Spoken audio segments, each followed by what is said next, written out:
Donald Trump पहले भी ये बात कह चुके हैं कि हमास जल्दी से जल्दी जितने भी बंधक हैं उनको तुरंत रिहा करे, साथ ही जिन बंधकों के शव हमास के पास हैं उन्हें भी वापस इजराइल को सौंपे। एक बंधक ऐसा है जो अमेरिका की नागरिकता भी रखता है, इजराइल की नागरिकता भी रखता है और उसको लेकर डोनाल्ड ट्रंप परेशान है। क्या एक बार फिर से डोनाल्ड ट्रंप के इशारे पर इजराइल वापस बंदूकों के साथ लौटने जा रहा है इस इलाके के अंदर? डोनाल्ड ट्रंप तय कर चुके हैं कि भाई गाजा तो खाली कराना पड़ेगा, क्योंकि हमास अगर इस बात को नहीं मानता है, डोनाल्ड ट्रंप के अल्टीमेटम उनकी चेतावनी की अवहेलना करता है, तो फिर गाजा का क्या होगा? इजराइल पर हुए हमास के हमले को 517 दिन हो चुके हैं, लेकिन यह लड़ाई अभी भी रुकती, थमती और सुलझती नजर नहीं आ रही है। और इसी के बीच में अमेरिका के राष्ट्रपति डोनाल्ड ट्रंप ने हमास को नई धमकी भी दे दी है और साथ ही अंदर खाने बातचीत की तैयारी भी अमेरिका ने शुरू कर दी है, क्योंकि अब अमेरिका सीधे हमास से बात करेगा।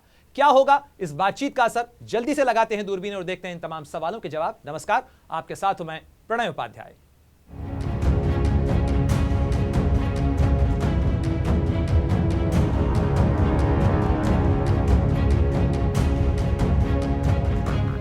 अमेरिका के राष्ट्रपति डोनाल्ड ट्रंप ने हमास को अब एक नई धमकी दी है। क्या कह रहे हैं डोनाल्ड ट्रंप, जरा देखिए। डोनाल्ड ट्रंप पहले भी यह बात कह चुके हैं कि हमास जल्दी से जल्दी जितने भी बंधक हैं उनको तुरंत रिहा करे, साथ ही जिन बंधकों के शव हमास के पास हैं उन्हें भी वापस इजराइल को सौंपे। बताया जा रहा है कि एक बंधक ऐसा है जो अमेरिका की नागरिकता भी रखता है, इजराइल की नागरिकता भी रखता है और उसको लेकर डोनाल्ड ट्रंप परेशान है। डोनाल्ड ट्रंप ने कल ही गाजा से रिहा हुए कई लोगों से मुलाकात की है, उन बंधकों से मुलाकात की है, लेकिन उसके बाद डोनाल्ड ट्रंप का ये एक सोशल मीडिया पोस्ट सामने आया। क्या कह रहे हैं डोनाल्ड ट्रंप? कह रहे हैं release all the hostages now, not later, बाद में नहीं, अभी छोड़िए। Immediately return all of the dead bodies of the people you murdered or it is over for you. यानी अगर हमास ने जल्दी से जल्दी उन तमाम लोगों को फौरन रिहा नहीं किया तो हमास खत्म, हमास फिनिश, हमास का खात्मा हो जाएगा। ये धमकी दे रहे हैं और कह रहे हैं this is your last warning, यानी ये आखिरी चेतावनी है। डोनाल्ड ट्रंप का यह बयान कब आया है? इसके साथ साथ डोनाल्ड ट्रंप ने जो कहा है वो भी मैं आपको बताता हूं, क्योंकि डोनाल्ड ट्रंप ने मुलाकात की इन लोगों से। ये वो लोग हैं जिन्हें छोड़ा गया, जिन्हें हमास ने रिहा किया है। कल डोनाल्ड ट्रंप ने इन तमाम लोगों से मुलाकात की है, लेकिन इस मुलाकात के साथ साथ डोनाल्ड ट्रंप ने जो कहा है उसके वो एक पूरा स्टेटमेंट उन्होंने रिलीज किया है। यह स्टेटमेंट क्या कहता है? डोनाल्ड ट्रंप का स्टेटमेंट कहता है शलोम हमास। शब्द पर ध्यान दीजिएगा। शलोम हिब्रू में कहा जाता है, इजरायली लोग एक दूसरे का अभिवादन करते हैं, शलोम कहते हैं। यहां पर शलोम का इस्तेमाल किया है हमास को संदेश देने के लिए डोनाल्ड ट्रंप ने, और कहा है कि नमस्ते और अलविदा कहा जाता है, आप चुन सकते हैं। सभी बंधकों को अभी रिहा करें, बाद में नहीं, और जिन लोगों की आपने हत्या की है उनके शव को भी तुरंत लौटा दें, अन्यथा आपके लिए सब कुछ खत्म हो जाएगा। केवल बीमार और विकृत मानसिकता के लोग ही शवों को रखते हैं। आप बीमार और विकृत मानसिकता के लोग हैं। यह अनुवाद है जो कि डोनाल्ड ट्रंप का पूरा सोशल मीडिया पोस्ट है, और उसमें कहा गया है इजराइल को वो सब कुछ मैं भेज रहा हूं जो उसे काम पूरा करने के लिए चाहिए। कौन सा काम पूरा करने के लिए? हमास के खात्मे का काम पूरा करने के लिए। आप ध्यान दीजिए कि 2 दिन पहले ही अरब लीग की एक बैठक हुई थी, जिसके अंदर गाजा के पुनर्निर्माण के लिए अरब देशों ने अपना एक अल्टरनेटिव प्लान दिया था। उस प्लान को लेकर तो डोनाल्ड ट्रंप ने कुछ नहीं कहा, लेकिन अमेरिका की तरफ से, इजराइल की तरफ से संकेत आ गए हैं कि उससे अमेरिका और इजराइल राजी नहीं है। यानी अभी अरब देशों को और कुछ करना पड़ेगा ताकि अमेरिका और इजराइल इसके लिए राजी हों। लेकिन इसी बीच में डोनाल्ड ट्रंप का ये जो बयान सामने आया है उसमें उन्होंने कहा है कि अगर आप मेरे कहे अनुसार नहीं करते हैं तो हम ये मुकम्मल करेंगे, ये सुनिश्चित करेंगे कि हमास का एक भी सदस्य सुरक्षित नहीं रहेगा। मैं अभी आपके पूर्व बंधकों से मिला हूं जिनका जीवन आपने बर्बाद कर दिया है। यह आपकी आखिरी चेतावनी है नेतृत्व के लिए। अब गाजा को छोड़ने का समय है जब तक आपके पास मौका है। साथ ही गाजा के लोगों के लिए एक सुंदर भविष्य आपका इंतजार कर रहा है, लेकिन अगर आप बंधकों को पकड़ते हैं तो ऐसा नहीं होने वाला है। अगर आप ऐसा करते हैं तो आप मर चुके हैं। ये एक समझदारी भरा फैसला है। बंधकों को अभी रिहा करें, नहीं तो बाद में आपको बहुत कुछ भुगतना पड़ेगा। ये चेतावनी एक बार फिर डोनाल्ड ट्रंप की तरफ से आई है। पहला मौका नहीं है। डोनाल्ड ट्रंप ने राष्ट्रपति बनने से पहले भी हमास को लेकर, गाजा में बंधक संकट को लेकर चेतावनी दी थी। कहा था कि all hell will break out.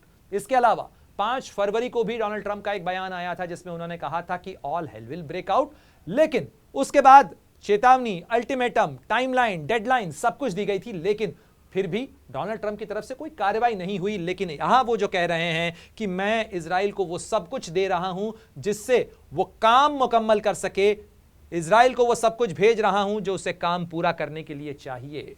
क्या काम पूरा करने के लिए चाहिए और अमेरिका क्या दे रहा है, उसका जरा एक नमूना आप यहां पर देखिए, क्योंकि ये जो बयान है ये बयान महत्वपूर्ण है। Israel and US conduct joint aerial exercise, America और इजराइल ने एक जॉइंट मिलिट्री एक्सरसाइज जो है, एरियल एक्सरसाइज जो है वो की है। ये वो बयान है जब डोनाल्ड ट्रंप ने कहा था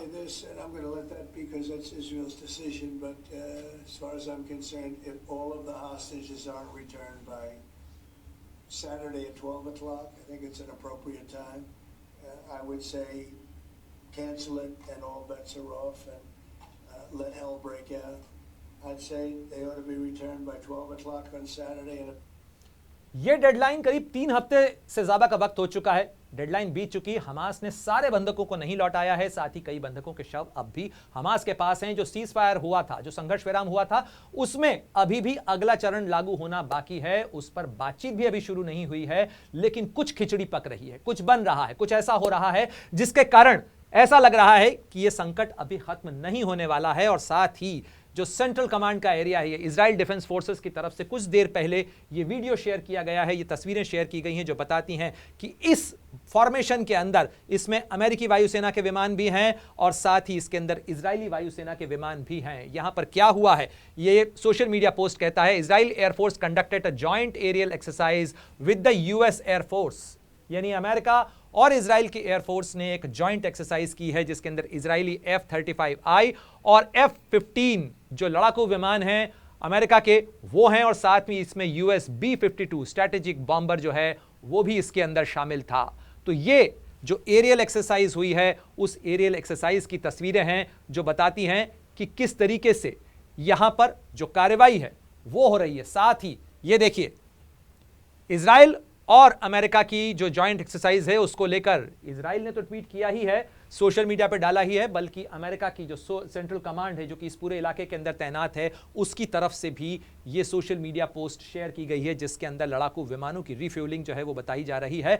और ये लड़ाकू विमान आसमान में जो उड़ान भर रहे हैं वो खासतौर पर सेंट्रल कमांड का वो एरिया है जहां पर इस समय टेंशन भी कहा जा सकता है। सेंट्रल कमांड अमेरिका की वो कमांड है जो कि पूरा मध्य पूर्व खाड़ी का जो इलाका है वहां पर निगरानी रखती है, नजर रखती है।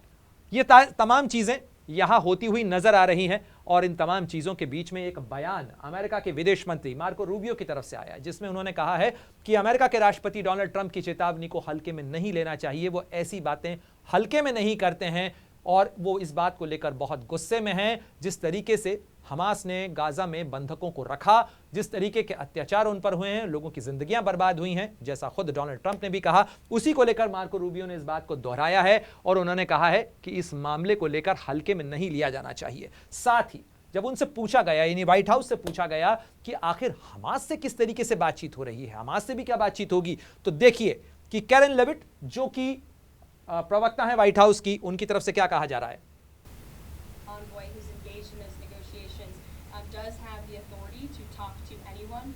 Israel was consulted on this matter, and look, dialogue and talking to people around the world to do what's in the best interest of the American people is something that the president has proven is what he believes is good faith effort to do what's right for the American people.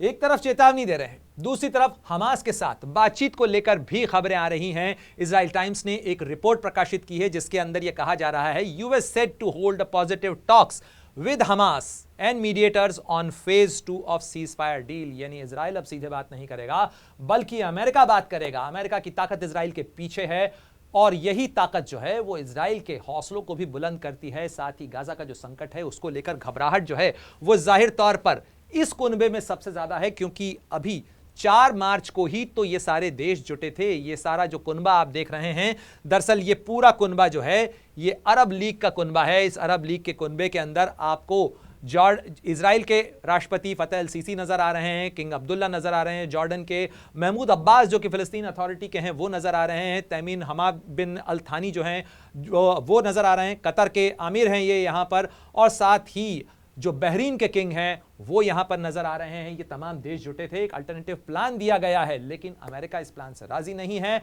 और साथ ही Israel भी इस बात से इनकार कर चुका है। इसलिए गाजा का मामला अभी भी उलझा हुआ है और अमेरिका की ये चेतावनी इस कुनबे के अंदर इन तमाम देशों के बीच में उनकी चिंता बढ़ाने वाली है, क्योंकि अमेरिका क्या करने जा रहा है यह अभी क्लियर नहीं है और अमेरिका कैसे करने जा रहा है। सबसे पहला सवाल यहां पर यह खड़ा होता है कि क्या एक बार फिर से डोनाल्ड ट्रंप के इशारे पर इजराइल वापस बंदूकों के साथ लौटने जा रहा है इस इलाके के अंदर। साथ ही हमास को जो चेतावनी दी है, ये हमास के लड़ाके हैं। अगर आप फेहरिस्त देखें तो हमास के साथ अमेरिका बातचीत करके क्या नेगोशिएट करेगा, हमास से हथियार कैसे डलवाएगा और हमास का खात्मा करने पर अगर अमेरिका उतर आया तो फिर क्या होगा। आपको क्या लगता है जरूर कमेंट बॉक्स में बताइएगा कि क्या अमेरिका उतरकर हमास को खत्म कर सकता है। क्या अमेरिका के पास में ताकत के साथ साथ सीधे भिड़ने को लेकर एक मौका है कि अमेरिका इजराइल के साथ उतरकर हमास का खात्मा कर दे और गाजा को अपने कब्जे में ले ले। क्योंकि अमेरिका बार बार यही कह रहा है, डोनाल्ड ट्रंप तो बार बार यही कह रहे हैं कि वो गाजा को मिडिल ईस्ट का रिवेरा बनाना चाहते हैं। उनका प्लान ही बेहतर प्लान है।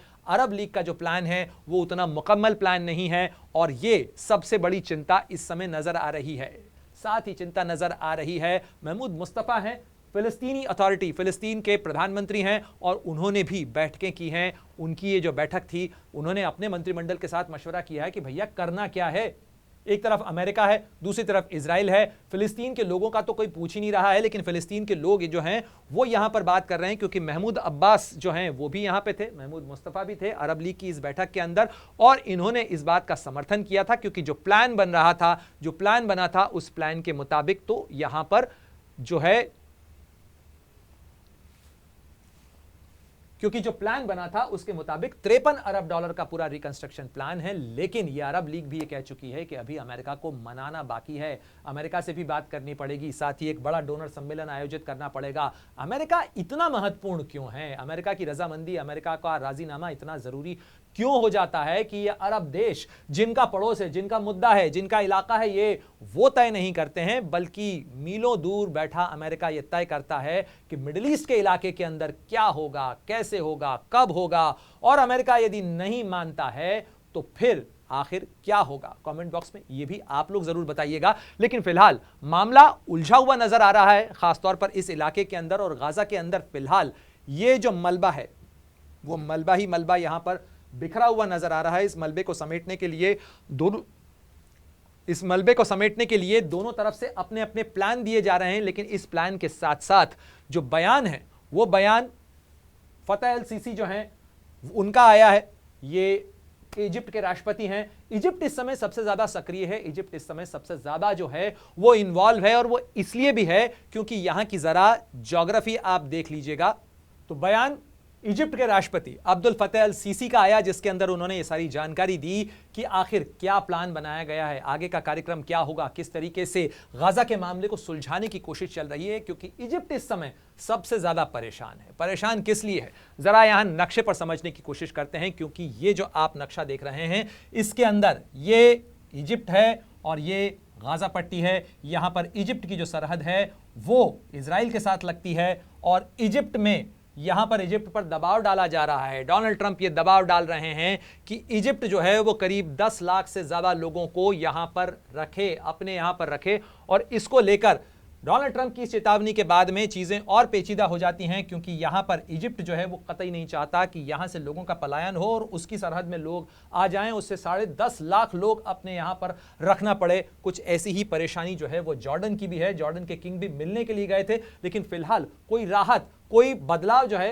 वो डोनाल्ड ट्रंप के रुख और रवैये में देखने को नहीं मिल रहा है। और इसीलिए जो है वो यहां पर इजिप्ट की परेशानी है। इजिप्ट ही सबको जमा कर रहा है, सारे अरब देशों के साथ में वो चर्चा कर रहा है और कह रहा है कि किसी तरीके से मनाया जाए, किसी तरीके से राजी किया जाए। और डोनाल्ड ट्रंप और अब्दुल फतेह अल सीसी की भी बातचीत हुई है। अभी डोनाल्ड ट्रंप तो यही कह रहे हैं कि वो सीसी को मना लेंगे। साथ ही वो जॉर्डन को भी इस बात के ऊपर दबाव डालने की कोशिश कर रहे हैं कि वो 10.5 लोगों को ले, क्योंकि डोनाल्ड ट्रंप तय कर चुके हैं कि भाई गाजा तो खाली कराना पड़ेगा, गाजा तो खाली होगा। क्योंकि यहां पर हमें यह प्लॉट पसंद आया है, हम यहां पर एक मिडिल ईस्ट का रिवेरा बनाना चाहते हैं, हम बनाना चाहते हैं यहां पर बड़े बड़े होटल, यहां बनाना चाहते हैं एयरपोर्ट। अल्टरनेटिव प्लान जो अरब देशों की तरफ से दिया गया है उसमें भी एयरपोर्ट बनाया जाना है, वहां पर स्कूल्स बनाए जाने हैं, सड़कें बनाई जानी हैं। क्योंकि यहां पर तो लगभग सब कुछ तबाह सा हो गया है। और ये जो तबाही का मंजर है, उस तबाही के मंजर के बीच में जो सबसे बड़ी परेशानी है कि आखिर गाजा के अंदर लोगों को कैसे निकाला जाए और साथ ही लोगों को वहां पे बसाया कैसे जाए। इस समय सबसे बड़ा संकट यहां इसी पर उलझा हुआ है। और इसी उलझे हुए संकट के बीच डोनाल्ड ट्रंप की ये चेतावनी मामले को और कॉम्प्लिकेट कर रही है। कॉम्प्लिकेट इस लिहाज से कर रही है कि अभी तो सारे बंधक नहीं लौटे हैं। क्या डोनाल्ड ट्रंप की धमकी के बाद हमास झुक जाएगा? क्या हमास मामले की नजाकत को समझते हुए और अमेरिका से सीधे टकराव को टालते हुए हथियार डालने पर राजी हो जाएगा, तमाम बंधकों को रिहा कर देगा? या बातचीत की मेज पर अमेरिका और हमास के बीच जब बातचीत होगी तो कोई नया फॉर्मूला निकल सकता है? आपको क्या लगता है? कमेंट बॉक्स में आपकी प्रतिक्रिया का भी इंतजार है। लेकिन यहां पर फिलहाल जो चिंता है वो इन तमाम देशों की है, क्योंकि इस समय परेशान जो हैं वो जॉर्डन भी हैं। जॉर्डन के किंग अब्दुल्ला राष्ट्रपति डोनाल्ड ट्रंप से मिलने के लिए गए थे, साथ ही अरब लीग के अंदर भी गए थे।